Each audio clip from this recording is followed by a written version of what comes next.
नमस्कार, जय जय सिया राम। अनुरागी जीवन के इस नए अध्याय में हम आपका पुनः स्वागत करते हैं। आज आपके समक्ष है कल्याण का साधनांक। कल्याण जो पुस्तक गीता प्रेस गोरखपुर के माध्यम से छापी जाती है, उसका एक अद्भुत ग्रंथ है साधनांक।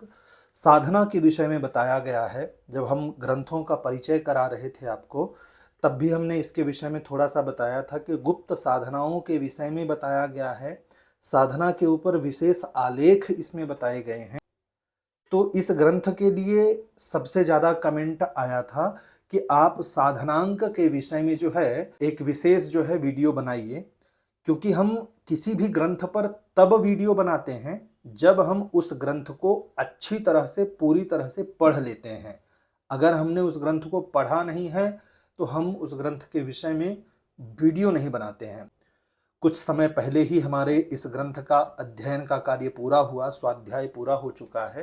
तो हमने सोचा कि आज इस विषय पर हम एक वीडियो बनाते हैं। आइए चर्चा करते हैं इस ग्रंथ के विषय में। तो सबसे पहले क्वालिटी देखते हैं, जो गीता प्रेस गोरखपुर की उत्तम क्वालिटी है कवर के माध्यम से। हम आपको अच्छी तरह से दिखाना चाहते हैं। ये कवर यहाँ से खुलता नहीं है, पर हम आज आपको खोल के दिखाएंगे कि किस तरह से ये कवर अंदर दिखता है। कवर के अंदर जो है ग्रंथ किस तरह से दिखता है। हम बाद में इसको चिपका लेंगे ग्लू के माध्यम से। तो हमने सोचा कि आपको आज अच्छी तरह से दिखाएं। तो ये सूती कपड़ा रहता है ग्रंथ में। ऊपर जो ये बाइंडिंग की हुई है ना, ये मोटा कवर जिसको जिल्द बोलते हैं, तो ये सूती कपड़े और कागज के माध्यम से बनाया जाता है। बहुत ही अच्छा रहता है। ऊपर से जो है इस तरह से एक अच्छी क्वालिटी का कवर लगा दिया जाता है। कवर में भी महत्वपूर्ण जानकारी, कौन सा ग्रंथ है, ग्रंथ का कोड, कौन से वर्ष का अंक है, गीता प्रेस गोरखपुर के बारे में बताया जाता है। और यहाँ जो है अनेक जो अंक हैं गीता प्रेस गोरखपुर के, उनके विषय में बताया गया है। जब इसको हम खोल के देखते हैं तब भी जो है ऐसा नहीं है कि केवल सादा दिया गया है, नहीं, तब भी जो है इसमें बकायदा कोड दिया गया है, ग्रंथ के विषय में दिया गया है और गीता प्रेस गोरखपुर का नाम दिया गया है। यहाँ देखेंगे आप तो यहाँ भी इसी तरह से बढ़िया अच्छे अंकों में लिखा हुआ है, सुंदर और स्पष्ट अक्षरों में। और पीछे जो है भगवान श्री कृष्ण सारथी और अर्जुन यहाँ विराजमान है। गीता प्रेस गोरखपुर लिखा हुआ है। यहाँ जो है वहाँ का फ़ोन नंबर बताया हुआ है। तो बहुत ही अच्छी क्वालिटी होती है। हम हमेशा कहते हैं गीता प्रेस गोरखपुर के ग्रंथ जितने भी हम लाते हैं कि इनकी क्वालिटी इसीलिए अच्छी होती है क्योंकि ये इस पर बहुत ज़्यादा ध्यान देते हैं। इनको पता है कि इनके ग्रंथ जो हैं केवल एक बार लोग पढ़ करके रख नहीं देते, ये बार बार पढ़ने के योग्य है, बार बार निकाला जाएगा। तो इसलिए जो है अच्छी क्वालिटी का ये लोग पेपर और कवर इत्यादि यूज करते हैं। जैसे ही आप पन्ना खोलेंगे, पेज खोलेंगे, वैसे ही आपको जो है गीता प्रेस गोरखपुर का प्रसिद्ध श्लोक त्वमेव माता यह प्राप्त होगा। उसके बाद जो है यहाँ जानकारी दी गई है कि 11वां पुनर्मुद्रण है। इसका मतलब है कि 10 बार पहले यह छापी जा चुकी है और यह 11वीं बार छपी गई है। कुल 31,000 यह पुस्तकें छापी गई हैं। 300 रुपये इस ग्रंथ की कीमत जो है 300 रुपये है। यहाँ से आप ग्रंथ मंगा सकते हैं। यह ग्रंथ इस पते के माध्यम से कोई सज्जन अपना विज्ञापन भेजने का कष्ट ना करें, क्योंकि गीता प्रेस गोरखपुर में जो है बाहर के विज्ञापन नहीं लिए जाते हैं। किसी भी प्रकार का विज्ञापन गीता प्रेस के पुस्तकों में आपको नहीं मिलेगा। यहाँ निवेदन में प्रकाशक ने बहुत ही सुंदर और स्पष्ट शब्दों में इस ग्रंथ के विषय में बतला दिया है। यहाँ विषय सूची है, आप किस विषय में जाना चाहते हैं पृष्ठ संख्या देख करके आप जा सकते हैं। विषय सूची लंबी है क्योंकि यह ग्रंथ भी जो है थोड़ा मोटा ही है, आप देख ही सकते हैं। भगवान श्री कृष्ण यहाँ विराजमान हैं और यहाँ भगवान शिव का जो है श्लोक दिया गया है, त्रयी सांख्यम योग पशुपतिमिदम वैष्णवमिति प्रभिन्ने प्रस्थाने परमिदमधः पथ्यमिति च। ये मुझे ऐसा लगता है कि महिम्न स्तोत्र का जो है हाँ, रुचीनां वैचित्र्या दृजकुटिलनाना पथजुषां नृणाम एको गम्यस्त्वमसि पयसाम रणवीव। यह जो है श्लोक वहीं से लिया गया है, महिम्न स्तुति से। यहाँ जो है संकल्प बताया गया है, सच्ची साधना बताई गई है। साधना किसे कहते हैं? किसी साध्य वस्तु की प्राप्ति के लिए जो प्रयत्न किया जाता है, किसी अच्छी वस्तु के लिए जो प्रयत्न किया जाता है, उसे साधना कहते हैं। जगत में सभी जीव सुख की इच्छा करते हैं, सुख ही सबका साध्य है। सुख भी ऐसा जो सबसे बढ़कर हो, जिसमें किसी भी तरह की जरा भी कमी ना हो, जो सदा एक सा बना रहे, कभी घटे नहीं, कभी हटे नहीं, जो अनंत हो, असीम हो, नित्य हो और पूर्ण हो। ऐसा सुख विनाशी और परिवर्तनशील संसार किसी वस्तु में हो ही नहीं सकता। कुल मिलाकर के यह बताया जा रहा है कि व्यक्ति साधना किसकी करता है? जो अपरिवर्तनशील है, जो नित्य है, शाश्वत है, जो कभी घटता नहीं, कभी बढ़ता नहीं, ऐसा दिव्य चेतन, उसी की व्यक्ति को साधना करनी चाहिए। तो उसी के विषय में जो है यहाँ जानकारी दी गई है, बड़ी ही अच्छी जानकारी है। अब यहाँ साधन जो है, आप सोचेंगे कि इस ग्रंथ में बहुत बड़ी बड़ी रहस्यमयी विद्याओं का साधना बताया गया होगा। बड़ी बड़ी जो दिव्य साधनाएं हैं, जैसे कि शाबर तंत्र है, और भी जो है आगम तंत्र है, निगम है, इन सब के विषय में बताया गया। तो ऐसा कुछ नहीं है।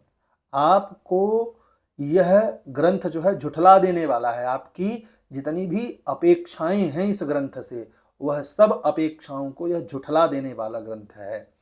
आपको लगेगा कि बहुत बड़ी बड़ी साधनाएं लिखी होंगी, परंतु नहीं, यह जीवन की साधनाओं का ग्रंथ है। जीवन को आप किस तरह से साध सकते हैं, आप किस तरह से जीवन की साधना कर सकते हैं, वैसा ग्रंथ है। यहाँ कोई एक दोहा लिखा था, उस पर हमने हाइलाइटर लगाया हुआ है। परिचय बिना प्रतीति नहीं, बिना प्रेम नहीं ध्यान, नाव चले नहीं जल बिना, गुरु बिन हो या न ज्ञान। अच्छा दोहा था, तो इसलिए हमने इसमें थोड़ा हाइलाइटर लगा दिया। बहुत ही अच्छी पुस्तक है, तो आपको यह पढ़ना चाहिए, क्योंकि इस पुस्तक में बहुत अच्छी अच्छी जानकारियाँ दी गई हैं। जैसे कि साधु साधकों के लिए, तो यहाँ जो है साधु दो चीज ही छोड़ता है, पैसा और स्त्री। यदि इनसे संबंध बना रहा तो साधु ही क्या हुआ। साधु को पैसा मांगना और बांधना दोनों ही पाप है, क्योंकि आज के संसार में ऐसा साधु मिलना मुश्किल है। अगर साधु एक जगह रुक गया है तो उसको फिर पैसे की आवश्यकता पड़ती है, मठ बनाने के लिए, आश्रम बनाने के लिए। अब ऐसे साधु बहुत ही कम हैं जो पैसे को महत्व नहीं देते। तो यहाँ जो है साधु जो साधक हैं उनके लिए बताया गया है कि अपनी इंद्रियों को काबू में रखना। साधु को इस बात का ध्यान रखना चाहिए कि अपना काम किसी से ना कराए, स्वयं ही अपना सारा काम कर ले। यदि कोई तुम्हारे साथ बुराई करे तो तुम्हें उसकी भलाई ही करनी चाहिए, यह साधु का नियम है। जिस घर के द्वार पर कोई दूसरा साधु भिक्षा मांग रहा हो, वहां एक साधु को नहीं जाना चाहिए।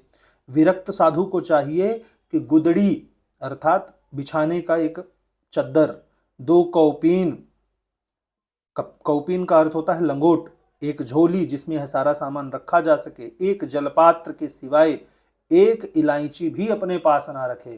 तो ऐसे साधु तो दुर्लभ ही हो चुके हैं। एक बहुत अच्छी बात लिखी है, यति का भूषण तो त्याग और निस्संगता ही है।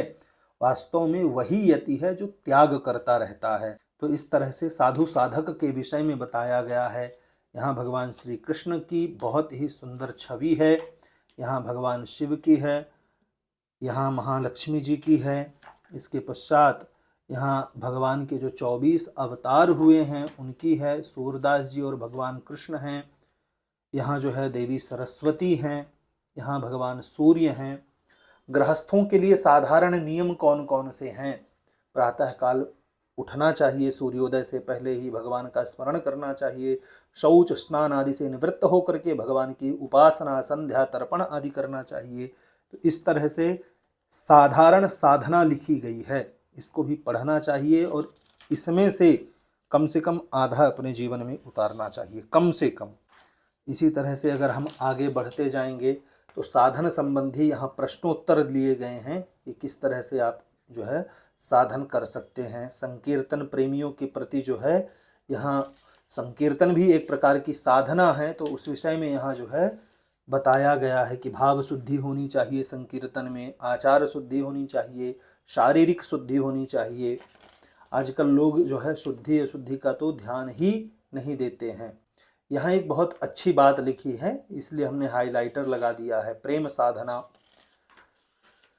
कलिकाल में परम साधन, प्रधान साधन, सत्य, तप, दया और दान। सत्य के साधन क्या हैं? मौन धारण करना, कम बोलना, एकांत में रहना, अखबार नहीं पढ़ना, किसी को वचन ना देना, रात को सोते वक्त विचार करना कि हमने क्या क्या झूठ बोला और उसको दोबारा नहीं करना।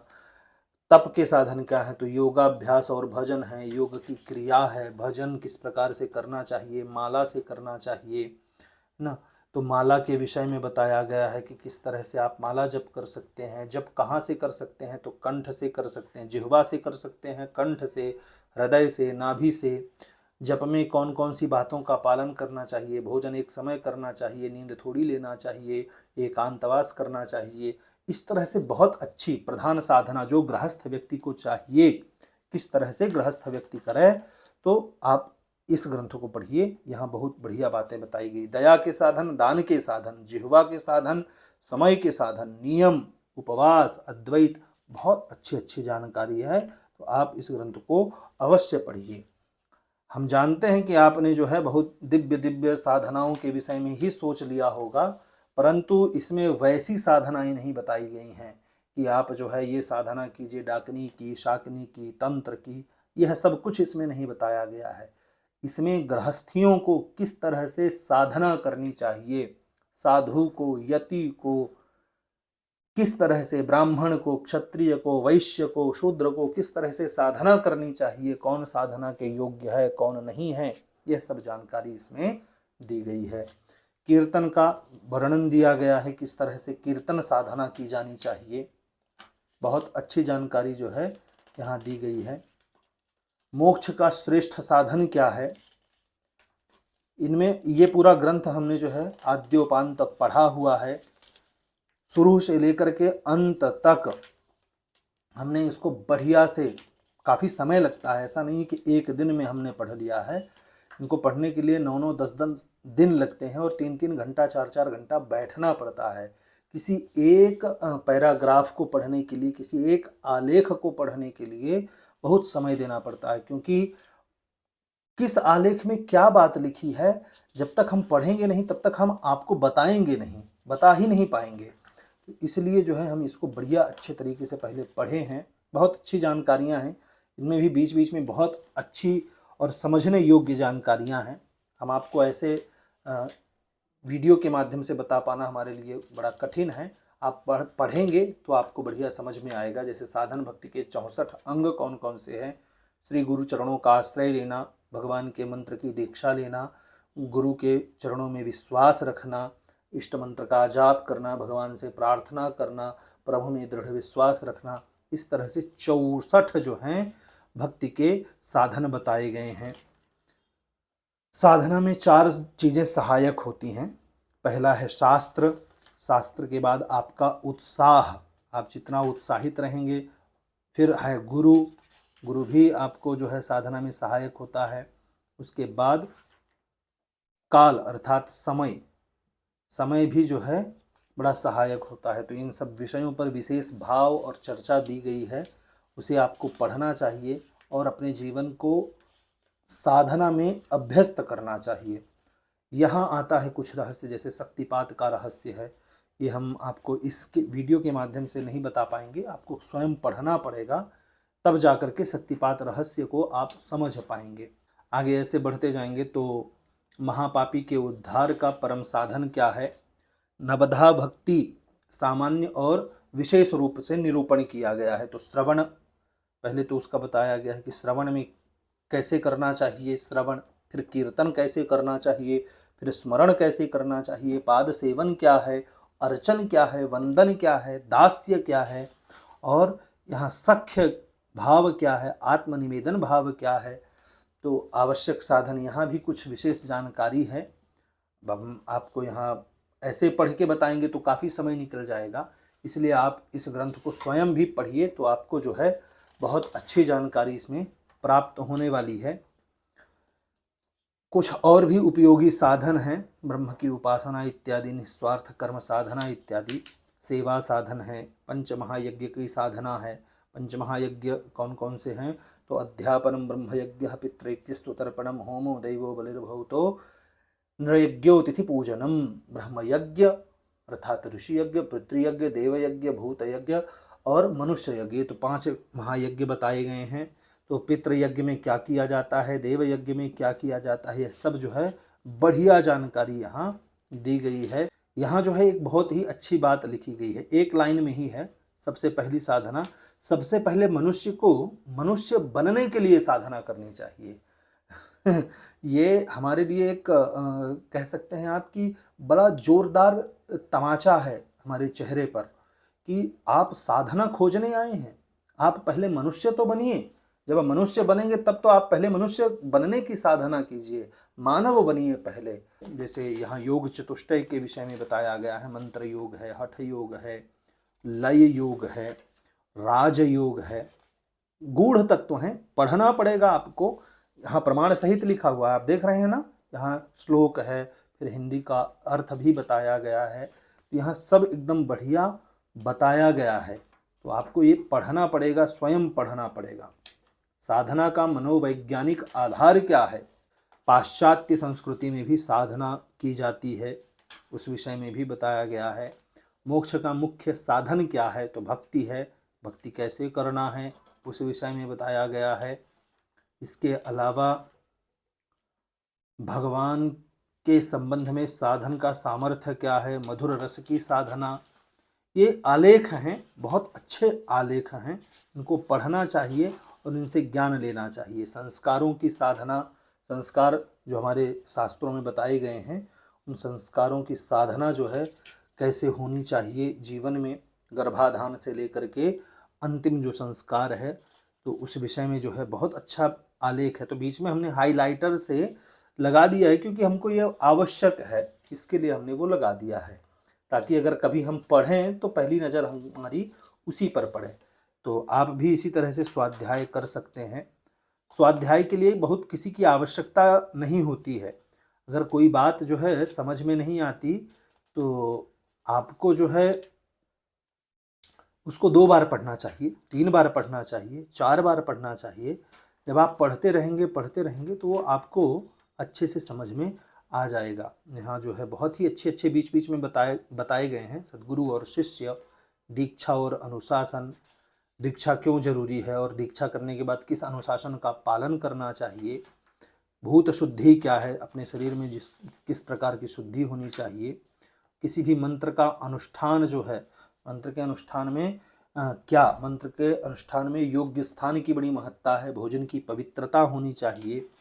इसके बाद कुछ और भी आवश्यक बातें हैं, जबकि महिमा है, और मंत्र में सूतक और मंत्र सिद्धि के साधन क्या हैं, किसी भी मंत्र को सिद्धि कैसे किया जाता है, उस विषय में मंत्र के साधन यहाँ सिद्धि शोधन बताया गया है। ये सब चक्र बताए गए हैं, जब आप पढ़ेंगे इनको तब आपको अच्छे से जानकारी हो जाएगी। यहाँ जो है मंत्र की चैतन्यता के विषय में बताया गया है, मंत्रार्थ, जो आप बीज मंत्र पढ़ते हैं वह बीज मंत्र क्या है। जैसे कि आप श्रीम बीच में आता है ना, ह्रीम क्रीम श्रीम, तो श्रीम जो है वह किसका है? महालक्ष्मी का है, धन प्राप्ति का है, तुष्टि प्राप्ति का है ना। ऐम जो है वह सरस्वती का है, ह जो है हूम, क्लीम क्लीम कृष्ण का है, हुम शिव का है, गंग गणेश का है, ग्लौम गणपति का ही है, क्षौम नृसिंह का है। तो इस तरह से बीज मंत्रों के अर्थ भी बताए गए हैं। मंत्रों की कुल्लुका के विषय में है बहुत गूढ़ जानकारी, यही साधना है ना, साधनांक इसीलिए बताया गया है क्योंकि साधनाओं का यहाँ जो है गूढ़ साधनाओं के विषय में भी बता दिया गया है। तो मंत्रों की जो कुल्लुका होती है उसके बारे में बताया गया है। मंत्र सेतु क्या है, महासेतु, निर्वाण, मुखशोधन, इसके विषय में हमने एक शॉर्ट वीडियो बनाया था। बहुत लोगों ने पूछा था कि यह कहाँ से है, तो वही साधनांक से ही हमने लिया था कि मुख शोधन की कितनी आवश्यकता है, प्राण योग, दीपनी, मंत्र के जो 8 दोष होते हैं कौन कौन से हैं, है ना, अभक्ति, अक्षर भ्रांति, लुप्त, छिन्न, ह्रस्व, दीर्घ, कथन और स्वप्न कथन, ये मंत्र के 8 दोष हैं। अगर इनको समझना है कि अभक्ति क्या है तो यहाँ समझना पड़ेगा। छिन्न दोष किसे कहते हैं, दीर्घ दोष क्या है, ह्रस्व दोष क्या है, स्वप्न कथन दोष क्या है, मंत्र सिद्धि के उपाय क्या हैं, मंत्रों के संस्कार होते हैं तो मंत्रों का जो 10 संस्कार है वो क्या है, ये सब इसमें बताया गया है। माला और उसके संस्कार बताए गए हैं। बहुत अच्छी जानकारी है। पूजा के विविध उपचार बताए गए हैं। 18 उपचार, यहाँ 64, 18, 16, 10, पंच, आवश्यक बातें, ये सारा कुछ जो है सब विधिवत बताया गया है कि पूजा 5 प्रकार की होती है। कौन कौन सी पूजा होती है? अभिगमन, उपादान, योग, स्वाध्याय और इज्जा। हम लोग जो पूजा करते हैं वह इज्जा है। अभिगमन क्या है, उपादान क्या है, योग क्या है, स्वाध्याय क्या है, ये यहाँ पूरा बढ़िया पूरा चैप्टर ही बनाया गया है। तो इसे भी व्यक्ति को अवश्य पढ़ना चाहिए। बहुत अच्छी पुस्तक है, ग्रंथ बड़ा ही सुंदर है, दिव्य है। वास्तव में कहा जाए तो अभी तक जितने हमने अंक पढ़े हैं किसी देवता विशेष अंक को छोड़ करके, जैसे कि हनुमान अंक है और सूर्यांक है, शिवांक है, नारी अंक है, शक्ति अंक है, किसी देवी देवता को विशेष अंक को छोड़ करके यह दिव्य ही है। यह अंकों का श्रेष्ठ अंक है, आप यह कह सकते हैं। अष्टपास के विषय में बताया गया है, बहुत ही दिव्य जानकारी इसमें भी है। जो अष्टपास क्या है, घृणा, लज्जा, भयम, शंका, जुगुप्सा, चेति, पंचमी, ये सब है इसमें।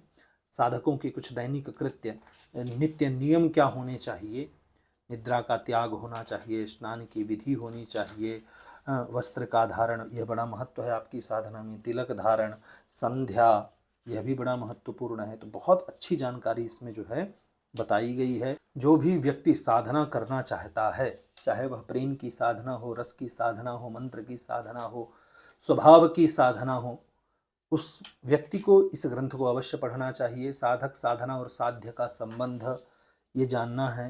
तो साधना और सिद्धि क्या है, साधना किसे कहते हैं, सिद्धि किसे कहते हैं, साधना की आवश्यकता क्यों है, साधना का केंद्र, साधना के सिद्धांत, साधना का मूल आधार, इस तरह से बहुत ही अच्छी साधनाओं के विषय में बताया गया है। कुछ और साधनाएं बताई गई हैं। श्रीमद् भगवत गीता, रामायण, भागवत, सूत संहिता, विवेक चूड़ामणि आदि धर्म ग्रंथों का अनुशीलन एवं मनन भी साधना ही है। तो इस तरह से और भी आप जो है साधनाएं कर सकते हैं कि वे मंत्र की सिद्धि करना ही बस साधना नहीं है, जीवन को सुव्यवस्थित करना भी साधना है। तो इन सब विषयों पर जो है यहाँ बहुत अच्छी जानकारी दी गई है। इस ग्रंथ को आपको अवश्य पढ़ना चाहिए। और भी अंदर बहुत सारी चीज़ें बताई गई हैं, हम ऐसे ही धीरे से निकाल दे रहे हैं। आप इसको खरीदिए, इसको पढ़िए, बहुत ज़्यादा महंगी भी नहीं है।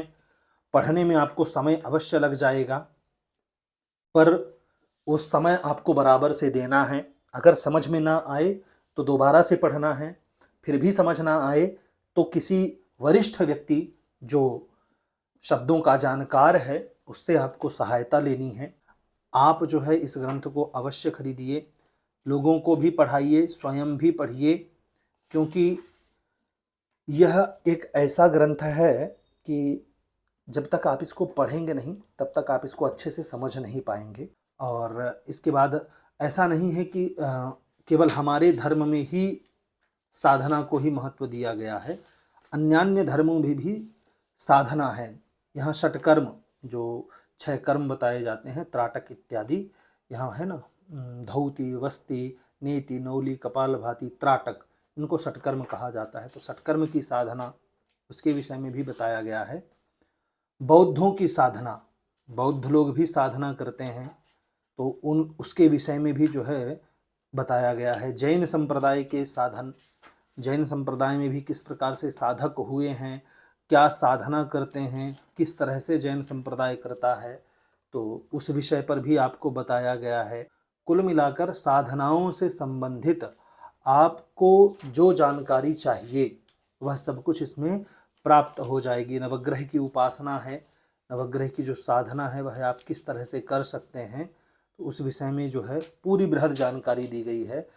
अभी किसी एक ग्रह की जानकारी है, जैसे कि शुक्र ग्रह, शुक्र जो है भृग गोत्र के ब्राह्मण हैं, भोजकट देश के अधिपति हैं, कमल पर बैठे हुए हैं, श्वेत वर्ण हैं, 4 हाथों में रुद्राक्ष वरमुद्रा शिला और दंड है, श्वेत वस्त्र धारण किए हुए हैं। इनके अधिदेवता इंद्र और प्रत्यधिदेवता चंद्रमा है। इनका मंत्र है ओम ह्रीम श्रीम शुक्राय नमः। इस तरह से जो है नवग्रहों की साधनाओं की उपासनाओं की जानकारी जो है दी गई है। हनुमत उपासना की जानकारी दी गई है। बृहद चर्चा नहीं करेंगे हम, वीडियो पहले ही लंबा हो रहा है, तो बृहद चर्चा करने का कोई लाभ है नहीं। आपको स्वयं पढ़ना चाहिए और पढ़ करके इसका आनंद लेना चाहिए।